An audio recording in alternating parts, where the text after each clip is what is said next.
আসসালামু আলাইকুম। মাল্টিগ্রাফটিং বিডিতে আপনাদেরকে স্বাগতম। আমরা গাছের ১৬টি পুষ্টি উপাদান সম্পর্কে বলছিলাম। এখন আমরা আজকে গাছের আরেকটি গুরুত্বপূর্ণ পুষ্টি উপাদান টিএসপি সম্পর্কে বলবো, যেটাকে আমরা বাজারে কালো সার নামে চিনি এবং যেটার দাম তুলনামূলক বেশি। তো টিএসপি মূলত মূল উপাদান হলো ট্রিপল সুপার ফসফেট, মানে এখানে ফসফেট আছে। এই ফসফেটের কাজ হলো গাছকে মূলত শিকড় বৃদ্ধির জন্য এবং গাছকে শক্ত রাখার জন্য। তো আমরা যে কোনো সবজি বা যে কোনো গাছের জন্য এই সারটা অবশ্যই দরকার, যেহেতু এটা ব্যালেন্স সার।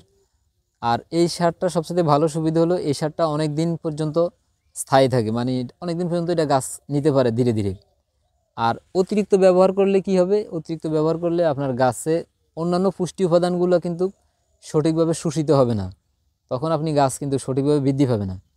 তাহলে টিএসপি সার আমরা বাজার থেকে যেটা নিচ্ছি সেখানে কিন্তু 46% পর্যন্ত টিএসপি থাকে বা ট্রিপল সুপার ফসফেট থাকে।